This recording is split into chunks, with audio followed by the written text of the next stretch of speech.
नमस्कार साथियों, स्वागत है आप सभी का आपकी अपनी पाठशाला पर। मैं हूं अंकित अवस्थी। आप हैं मेरे साथ में देश की जीडीपी से जुड़ा एक अपडेट जानने के लिए। दुनिया भर के अंदर जीडीपी के मामले बताने वाली संस्था आईएमएफ के वर्ल्ड इकोनॉमिक आउटलुक ने हाल ही में जारी अपने नतीजों में बताया है कि भारत दुनिया में फोर्थ लार्जेस्ट इकोनॉमी बन चुका है। हाल ही में भारत ने जापान को पछाड़ा है और इससे ऊपर अब जर्मनी ही तीसरी सबसे बड़ी अर्थव्यवस्था के रूप में विराजमान है। उनसे ऊपर चीन और अमेरिका का नंबर आता है। यदि आने वाले टाइम में भारत ऐसे ही प्रगति करता रहा तो वो दिन दूर नहीं जब आने वाले 2 साल के भीतर भीतर भारत संभवतया जर्मनी को भी पछाड़कर तीसरी सबसे बड़ी अर्थव्यवस्था दुनिया में बन जाएगा। आज के सेशन में इसी विषय के ऊपर हम चर्चा करने वाले हैं। जानने वाले हैं कि जीडीपी के अंदर ये संस्थाएं किस तरह से आंकड़े जुटाती हैं। नंबर दूसरा, जीडीपी पर कैपिटा पर हम कहां खड़े हैं। भारत की जीडीपी पर कैपिटा किस तरह बढ़ाई जा सकती है। हमारे इस तरह के आंकड़े भारत को किस तरफ दुनिया में आगे लेकर जाते हैं। सारी बातें आज के सेशन में इसी विषय वस्तु के अराउंड करेंगी। ठीक है, तो फिलहाल हम आज भारत की बात कर रहे हैं क्योंकि हेडलाइंस भारत की जीडीपी पर टिकी हैं और खबर बनती है कि दुनिया में भारत ने जापान को पछाड़ते हुए चौथी सबसे बड़ी जीडीपी का मार्ग प्रशस्त कर लिया है। जहां दुनिया में भारत जनसंख्या के आधार पर नंबर 1 कंट्री है, सबसे ज्यादा आबादी हम दुनिया में रखते हैं। ऐसे में दुनिया की चौथी बड़ी अर्थव्यवस्था होने के मायने क्या हैं, क्या आर्थिक असमानता के ऊपर भी कहीं कोई टिप्पणी हुई है, सारी बातें आज के सेशन में हम जिक्र करेंगे। यही कारण है कि हेडलाइंस बनते हैं कि India become fourth largest economy और अब एक स्थान कितना दूर है, ये सारी बातें। तो इस तरह की अभी हेडलाइंस हैं इस समय जो मार्केट के अंदर चल रही हैं। भारत चौथी बड़ी अर्थव्यवस्था बना क्योंकि इंटरनेशनल मॉनिटरी फंड यानी कि आईएमएफ ने अपनी तरफ से जानकारी देते हुए यह बताया कि भारत जापान को पीछे सरका चुका है। इसी के साथ साथ नीति आयोग भी इसके साथ साथ काफी सारी बातें कहते हुए है। नीति आयोग का मानना है कि भारत को अगर और तेजी से आगे बढ़ना है, तीसरी अर्थव्यवस्था बनना है, तो राज्य स्तर पर कार्य और अधिक करने होंगे और डिसेंट्रलाइज्ड तरीके से यानी कि राज्य से लोकल गवर्नमेंट तक काम पहुंचना होगा और जब काम वहां पर पहुंचेगा तो उसकी वजह से कार्य में विस्तार होगा। नीति आयोग के सीईओ की तरफ से इस विषय पर भी अपनी तरफ से बयान आया। साथियों, इस बयान के साथ हम आगे बढ़ेंगे, लेकिन एक जानकारी मैं यहां पर आपको हमारे ऑफर की भी दे देता हूं और हमारा ऑफर यह है कि मेरे द्वारा history, geography, polity, economy Hindi और इंग्लिश में पढ़ाने का एक कोर्स अपनी पाठशाला एप्लीकेशन पर उपलब्ध है, जिसे अक्सर आप लोग पूरी 1 साल की वैलिडिटी के लिए 4500 रुपीज में लेते आए हैं। उसके साथ हमारे हैंड रिटन नोट्स भी आप मार्केट से हमारे ऑनलाइन ही परचेज कर पाते हैं। जो क्लास में पढ़ाया जाता है वो सारा कंटेंट कुछ इस तरह से हैंड रिटन उपलब्ध कराया जाता है। फिलहाल के लिए स्टॉक सीमित रहने तक और मोस्ट प्रोबेबली कल तक ही मुझे लग रहा है हमारा स्टॉक क्लियरेंस ही है कहा जाए तो इसे, क्योंकि फिर इसके बाद में हम लोग और प्रोसेस करेंगे आगे की तरफ। तो फिलहाल के लिए कल और परसों आप लोगों के लिए हमारा एक स्पेशल ऑफर और बचा है, जिसमें अब आप 4500 रुपीज में हमारे हैंड रिटन नोट्स को अपने इस कोर्स के साथ एक्सेस कर सकते हैं। यानी कि आप इस कोर्स प्राइस में अपने घर पर हमारे 1999 के जो 6 किताबें हैं 4 सब्जेक्ट्स की, हिंदी अथवा इंग्लिश में आप अपने घर मंगा सकते हैं। बोथ लैंग्वेज आप ऑप्ट कर सकते हैं, जिस भी ऑप्शन में आपको चाहिए हो आप घर मंगा सकते हैं। अधिक जानकारी के लिए कॉल सेंटर पर कॉल भी कर सकते हैं। ये ऑप्शन 2 दिन के लिए ही उपलब्ध है, कृपया करके इसे अगर आप अवेल करना चाहें तो जल्दी कीजिएगा। तो अच्छा हाँ, एक और जानकारी कि जैसे ही ये सेशन समाप्त होगा हमारे अपनी पाठशाला एप्लीकेशन पर एक सेमिनार रखी है मैंने, आप चाहें तो उसे ज्वाइन कर सकते हैं। फ्री ऑफ कॉस्ट सेमिनार है, विद्यार्थियों के लिए है जो समय प्रबंधन की परेशानी से जूझते हैं, उनके साथ एक संवाद है। आप आकर के उसे ज्वाइन कर सकते हैं, लिंक उसका भी कमेंट बॉक्स में दिया गया है। जैसे ही ये सेशन पूरा होगा उसके तुरंत बाद वो सेमिनार आयोजित होगी। फिलहाल के लिए विषय पर वापस आते हैं। ये कुछ आंकड़े हैं आपके सामने और इन आंकड़ों को अगर आप देखें तो यूनाइटेड स्टेट्स 30 ट्रिलियन डॉलर की इकोनॉमी के साथ नंबर 1 पर खड़ा है।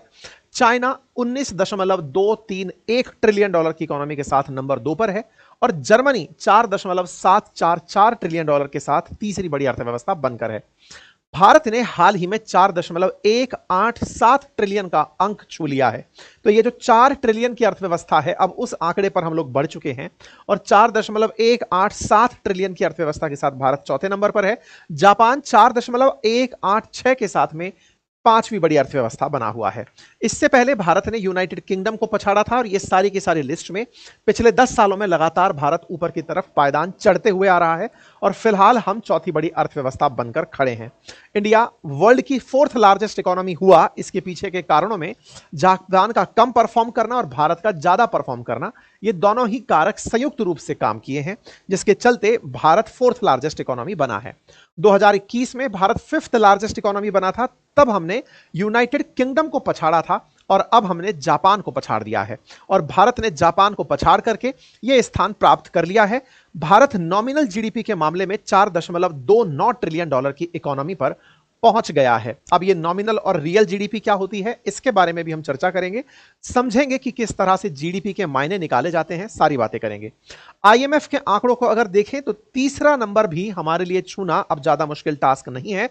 संभावित है कि 2 से लेकर 2.5 साल में भारत जर्मनी को, जिस तरह से अभी हम लोग ग्रो कर रहे हैं, जर्मनी को भी इन आंकड़ों में पीछे छोड़कर तीसरी बड़ी अर्थव्यवस्था बन जाएंगे। इंटरनेशनल मॉनेटरी फंड के द्वारा जो मॉनेटरी अपनी रिपोर्ट जारी की गई है, वर्ल्ड इकोनॉमिक आउटलुक, इस रिपोर्ट के अंदर यह जानकारी दी गई है कि भारत की रियल जीडीपी ग्रोथ 6.2% के हिसाब से चल रही है।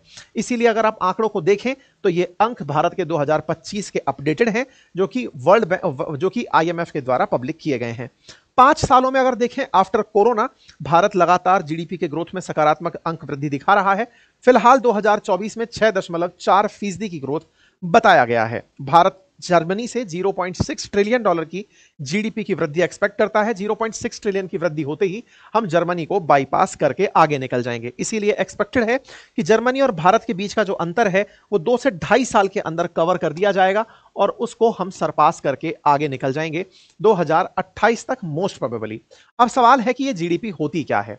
जीडीपी आसान भाषा में एक घर के अंदर जिस तरह से घर के सदस्यों के द्वारा सर्विसेज और वस्तुओं का उत्पादन किया जाता है, ठीक इसी प्रकार से एक देश की सीमा के भीतर देश के निवासियों के द्वारा जो सर्विसेज पैदा की जा रही हैं, गुड्स पैदा की जा रही हैं, उन्हें आप जीडीपी में वैल्यू के अंदर काउंट करते हैं। यानी कि ग्रॉस डोमेस्टिक प्रोडक्शन किसी देश की सीमा के भीतर पैदा की गई वस्तुओं और सेवाओं की कीमत होती है, जिसे आप जीडीपी के नाम से जानते हैं। ये 2 प्रकार से आंकी जाती है, बेस ईयर के रेफरेंस में और करंट ईयर के रेफरेंस में। जब बेस ईयर के रेफरेंस में नामी जाती है तो इसे नॉमिनल जीडीपी कहा जाता है और जब इसे करंट के नाम पर नापा जाता है तो इसे रियल जीडीपी कहा जाता है।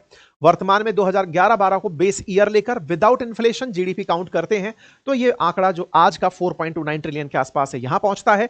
वहीं पर रियल जीडीपी में इन्फ्लेशन एडजस्टेड होती है, इसी वजह से नॉमिनल जीडीपी ही कंपैरिजन के अंदर काउंट की जाती है, ताकि पूरी दुनिया के देशों को, क्योंकि हर देश का जो इन्फ्लेशन है वो एक जैसा नहीं होता, इस वजह से मतलब कंट्राडिक्शन ना हो कंपैरिजन में, इसलिए इन्फ्लेशन को हटा करके नॉमिनल जीडीपी के पार्ट पर जीडीपी कंपैरिजन किया जाता है। ठीक है, तो जीडीपी के मायने मैंने आप लोगों को बताए। जीडीपी का और भी विस्तार पूर्वक अगर अध्ययन करना चाहते हैं तो आप इकोनॉमिक्स की जो क्लासेस हमारे कोर्स में उपलब्ध हैं, आप वहां पर इसका डिटेलिंग समझ सकते हैं। हमने सारी तरह की GDP, nominal GDP, GNP, NNP, ये सब चीजें बहुत डिटेल में वहां पर सिखाई हुई हैं। ठीक है, अब बड़ा सवाल यह बनता है कि जीडीपी आफ्टर ऑल को बढ़ाता कौन है, घटाता कौन है, बढ़ती कैसे है। जैसा मैंने आपसे कहा, गुड्स एंड सर्विसेज की वैल्यू से आप डिसाइड करते हैं कि जीडीपी की वैल्यू क्या होगी। तो ऐसे में जीडीपी को घटाने और बढ़ाने वाले फैक्टर्स में हम जितना खर्च करते हैं उससे हमारी इकोनॉमी को ग्रोथ मिलती है। प्राइवेट सेक्टर जितना ग्रोथ करता है उससे जीडीपी को ग्रोथ मिलती है। हमारे सरकारी खर्च से, सरकार जितना खर्च करती है उससे जीडीपी को ग्रोथ मिलती है। और अल्टीमेटली हम जितना बढ़िया एक्सपोर्ट करते हैं, क्योंकि अल्टीमेटली आपने गुड्स एंड सर्विसेज जो प्रोड्यूस की हैं उन्हें बेचना है, तो उनके बेचने से जो धन लाभ होता है उससे जीडीपी में वृद्धि देखी जाती है। तो भारत जैसे देश में चूंकि एक्सपोर्ट अभी इंपोर्ट से हावी नहीं है, लेकिन उम्मीदें की जाती हैं कि जिस तरह से हम अपने यहां पर इंफ्रास्ट्रक्चर का डेवलपमेंट कर रहे हैं, मेक इन इंडिया को प्रमोट कर रहे हैं, तो भारत आने वाले समय में दुनिया को एक्सपोर्ट करने वाली अर्थव्यवस्था होगा। तो ऐसे में जीडीपी ग्रोथ रेट और तुलनात्मक रूप से तेजी से बढ़ेगी। बड़ा सवाल है कि फिर जापान की अर्थव्यवस्था क्यों पिछड़ी। तो जहां देश के अंदर कंपैरेटिवली ग्रोथ रेट की बात की जाए तो भारत की ग्रोथ रेट जहां 6.2% से लगभग ऊपर हर कोई बता रहा है, फिर चाहे आईएमएफ हो, वर्ल्ड बैंक हो, भारत हो, सब अपने अपने स्तर पर भारत की ग्रोथ रेट को 6% से ऊपर बता रहे हैं। वहीं जापान की ग्रोथ रेट 0.3% ही है। इसके पीछे का बड़ा कारण है कि जापान एक विकसित अर्थव्यवस्था है और विकसित अर्थव्यवस्था के लिए ग्रोथ करने में जो सुविधाओं की आवश्यकता है वो आवश्यकताएं विकासशील देश के वनस्पत विकसित देश में थोड़ी स्लो होती हैं, क्योंकि वो ऑलरेडी वहां पहुंच चुके हैं जहां आप और हम पहुंचना चाहते हैं।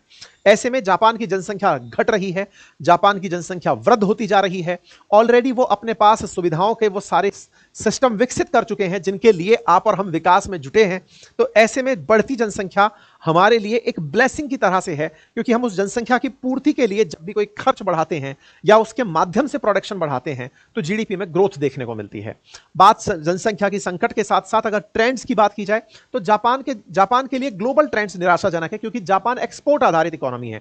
एक्सपोर्ट आधारित इकोनॉमी है से मतलब क्या हुआ कि वो अपने लिए प्रोड्यूस नहीं करता है। जापान तो बहुत छोटा सा देश है, लेकिन दुनिया भर के लिए वो बनाने के लिए प्रोडक्शन हाउस है, बड़ी सारी देशों के लिए वहां से सामान बनाकर एक्सपोर्ट किया जाता है। तो ऐसे में दुनिया भर में फिलहाल सब मेक इन ऑन कंट्री पर काम कर रहे हैं। America make in great America, make America great again पर काम कर रहा है, भारत मेक इन इंडिया पर काम कर रहा है। तो ऐसे में जब देश अपने अपने स्तर पर काम में बिजी हैं, तो फिर यह बड़ा सवाल बनता है, और बड़ा सवाल यही कि उनके लिए सेल्स के लिए बड़े देश उपलब्ध नहीं होते।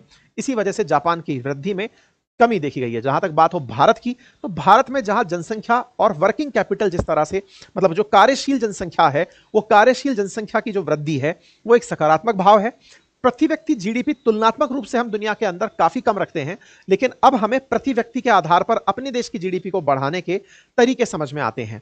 यानी कि अगर हम प्रति व्यक्ति जीडीपी को इंक्रीज करते चले गए तो ओवरऑल देश की इकोनॉमी को हम बहुत ज्यादा बड़ा कर ले जाएंगे। बात करते हैं प्रति व्यक्ति जीडीपी की, तो जो जीडीपी आपने और हमने अभी डिस्कस की कि भारत इतने नंबर पर पहुंच गया है, उसमें अगर देश की जनसंख्या का भाग लगा दिया जाए, हालांकि अभी देश की जनसंख्या गणना के बाद ही पता चलेगी, लेकिन एक नॉमिनल एक्सपेक्टेड है कि हम 145 करोड़ के आसपास होंगे, 140 से अधिक होंगे।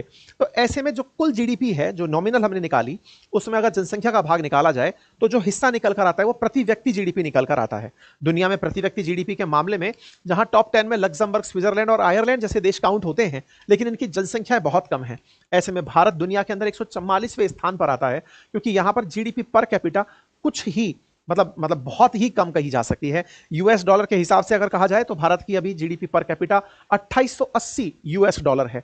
और इसमें भी एक जो बहुत ज्यादा संवेदनशील बात है वो ये है कि भारत की कुल जो राशि है उसका 40% से अधिक देश के 1% अमीरों के पास रखा होना पाया जाता है। मतलब देश की कुल संपत्ति का जो अधिकांश हिस्सा है वो टॉप 1% लोगों के पास है, और बाद की जो 50% जो लोग हैं वो पूरे देश की पूरी संपत्ति का बहुत कम परसेंटेज यूज कर पाते हैं, जो आर्थिक असमानता में गिनी कफिशिएंट के अंदर ऑब्जर्व किया जाता है। ऐसे में प्रति व्यक्ति आय के मामले में भारत में यह प्रति व्यक्ति आय संभव है कि और भी कम लोगों की होती हो, क्योंकि भारत आर्थिक रूप से अपने देश में बहुत सारी विषमताएं रखता है। सवाल इसीलिए बहुत सारे स्तर पर पूछा जा रहा है कि भारत जीडीपी बड़ा बन गया, लेकिन भारत में बड़ा कौन बना ये तो बताओ। इसकी वजह से भारत 4th लार्जेस्ट इकोनॉमी बना ये तो बताओ। क्या भारत के अंदर जीडीपी ग्रोथ कराने में भारत की जो टॉप कंपनीज हैं, टॉप कंपनीज में अडानी, अंबानी, टाटा, बिड़ला टाइप की जो कंपनीज हैं, जिन्होंने पूरे पूरे देश के संसाधनों पर बहुत बड़ा अपना कंट्रोल स्थापित किया हुआ है, तो क्या उनका बड़ा होना देश के लिए गर्व की बात है कि वो बड़े हो गए तो साहब बढ़िया हुआ, हम उस देश में रहते हैं जहां अमीर रहते हैं, या फिर उनकी वजह से हमारी प्रति व्यक्ति आय भी बढ़ी? ये अपने आप में एक बड़ा सवाल है। इस आर्थिक असमानता को दूर करने के लिए सरकार क्या कुछ कर सकती है, ये एक विचारणीय तथ्य है। बात की जाए प्रति व्यक्ति आय में, हालांकि प्रति व्यक्ति आय भी एक सही फैक्टर नहीं है इनकम को पहचानने का। क्यों नहीं है? क्योंकि ये केवल कुल वैल्यू अपॉन जनसंख्या का भाग देके निकाले जैसे जाने वाली जानकारी है। फिर भी भारत तुलनात्मक रूप से आर्थिक असमानता में बहुत ज्यादा अस्पष्ट स्थिति रखता है।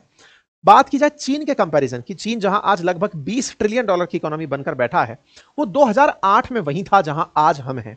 चीन 2008 में 4 ट्रिलियन डॉलर की इकोनॉमी था। उस समय वहां की प्रति व्यक्ति आय $3500 थी, हमारी $2800 के अराउंड है।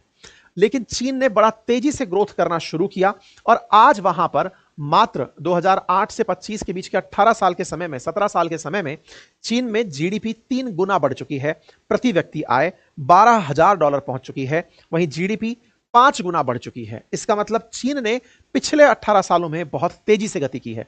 बात हो अमेरिका की, तो वो $4 ट्रिलियन पर 1987 में था, तब भी वहां पर प्रति व्यक्ति आय $17,000 थी। अमेरिका एक अमीर देश शुरुआत से रहा है। भारत में अभी $2800 प्रति व्यक्ति आय है, ये 1987 में $17,000 प्रति व्यक्ति आय रखा करते थे, आज यहां $65,000 प्रति व्यक्ति आय है। भारत की बात हो तो भारत आज $2800-2900 प्रति व्यक्ति आय पर खड़ा है। हां, लेकिन पिछले 20 सालों में हमारी प्रति व्यक्ति आय भी 4 गुना बढ़ी है। ऐसे में उम्मीद की जाती है कि जब भारत बड़ी अर्थव्यवस्था बनने निकलेगा तो आने वाले समय में भारत के अंदर भी प्रति व्यक्ति आय दुनिया की तरह ही ग्रोथ देखती हुई दिखेगी। भारत में लोगों की जो आय है वो आने वाले समय में नीति आयोग की अप्रोच से भी समझी जा सकती है, जिसमें नीति आयोग ने अपने अप्रोच पेपर विकसित राज्य फॉर विकसित भारत एट 2047 में कहा है कि भारत जहां आज प्रति व्यक्ति आय के मामले में इतना नीचे है, 2047 तक भारत की आय प्रति व्यक्ति आय के हिसाब से दुनिया की उन टॉप इकोनॉमीज की तरह हो जाएगी जो आज विकसित कहलाते हैं। भारत भी कुछ उस तरह से बढ़ेगा। हमने भले ही जापान को पछाड़ दिया हो, लेकिन जापान की प्रति व्यक्ति आय भारत से आज 12 गुना अधिक है। ऐसे में भारत को आवश्यकता है कि प्रति व्यक्ति आय को अगर वो बढ़ाने पर फोकस करता है और ऐसे में अगर वो फोकस के साथ आगे बढ़ता है तो ना केवल हम जीडीपी बड़ी बनती चले जाएंगे बल्कि दुनिया की संभवतया एक सबसे बड़ी अर्थव्यवस्था का जो खिताब है वो भी हम अपने साथ ले जाएंगे। अगर भारत आज जिस स्थिति में है अपने प्रति व्यक्ति आय को इसी तरह बढ़ाने लगे और बढ़ाते बढ़ाते इतनी बड़ी आबादी के साथ अगर ये आय बढ़ती चली जाए तो दुनिया के अंदर भारत एक नए मुकाम को स्थापित करेगा। प्रति व्यक्ति आय में भारत जापान से पीछे क्यों है? तो इसके पीछे का बड़ा कारण है वहां का इकोनॉमिक स्ट्रक्चर जो कि ऑलरेडी विकसित अर्थव्यवस्था है, वहां की असमानताएं आर्थिक रूप से कम है और जनसंख्या तो भारत से काफी कम है। लेकिन बात अगर चीन की हो तो चीन हमसे अधिक क्यों निकला जबकि उसकी जनसंख्या कभी हमसे अधिक होती थी? तो इसके पीछे का बहुत बड़ा कारण है चीन ने 1978 में, जैसे हमने 1991 में आर्थिक सुधार किए थे, लिबरलाइजेशन, प्राइवेटाइजेशन, ग्लोबलाइजेशन, ये 1978 में करके बैठे हुए हैं। साथ ही साथ में चीन की उत्पादकता में लगातार वृद्धि की जा रही है। चीन की उत्पादकता 2000 से 2017 के बीच में कंपाउंड एनुअल ग्रोथ रेट 8.71% के हिसाब से बढ़ी। और तीसरा बड़ा कारण है कि चीन की जो बड़ी आबादी है उसमें 67% हिस्सा शहरों में रहता है। भारत का 34% हिस्सा शहरों में रहता है। शहरों में रहने का अर्थ है कि काम करने के लिए जो स्किल्ड लोग हैं वो शहरों की तरफ माइग्रेट हो चुके हैं, या फिर ये कहिए कि उन लोगों ने विकास के रूप को पहचान लिया है। ऐसे में भारत अगर चीन को कंपीट करना चाहता है तो शहरीकरण, इंफ्रास्ट्रक्चर निर्माण, साथ ही साथ में बुनियादी आवश्यकताओं की पूर्ति बहुत ज्यादा जरूरी कामों में नजर आती है। ठीक है, तो हमने इस पर हालांकि एक डिटेल सेशन किया हुआ है कि चीन भारत से आगे कैसे निकला। आप चाहें तो अंकित इंस्पायर इंडिया पर उसे जाकर देख सकते हैं। एक डिटेल सेशन मैंने इस विषय पर किया है। भारत अगर आने वाले समय में technology, green energy, manufacturing, infrastructure, health, इन सब पर फोकस करता चला गया जैसे फिलहाल कर रहा है और तेजी से करता चला गया तो निश्चित ही तीसरी, दूसरी और पहली अर्थव्यवस्था बनने के जो सपने हैं वो जल्दी ही पूरे होंगे और आम लोगों के अंदर जीडीपी प्रति व्यक्ति के अंदर बढ़ोतरी संभव हो सकेगी। फिलहाल के लिए इतना ही। उम्मीद है कि आप इस बात को जान गए हों। बाकी अगर सवाल ये पूछा जाए कि इससे हमें फायदा क्या होता है तो फायदा तो सिंपल सा है साहब कि अगर आप जीडीपी बड़ी रखते हैं तो देश के अंदर रोजगार के अवसर बढ़ते हैं, जीवन शैली सुधरती है, आपकी पावर दुनिया मानने लगती है। लेकिन हाँ, चुनौती है आर्थिक असमानता जिससे भारत को निपटने की सख्त आवश्यकता है। फिलहाल के लिए इतना ही। बाकी जो लोग हमारे इस ऑफर का लाभ लेना चाहते हैं, सीमित समय के लिए जो उपलब्ध ऑफर है जिसमें आपको बहुत ही नॉमिनल प्राइसेस में हमारा हैंड रिटन नोट्स प्लस हमारा कोर्स उपलब्ध हो रहा है, आप इसे एक्सेस कर सकते हैं। और थोड़ी ही देर में आप मेरे साथ ये एक सेशन है, काफ़ी इंपॉर्टेंट सेशन है, अभी थोड़ी देर में अपनी पाठशाला एप्लीकेशन पर फ्री ऑफ कॉस्ट है, जिसमें विद्यार्थियों के लिए टाइम टेबल बनाना या टाइम का प्रबंधन कैसे करना है उस पर एक वार्ता है, उसे आप जाकर ज्वाइन कर सकते हैं। Thank you so much.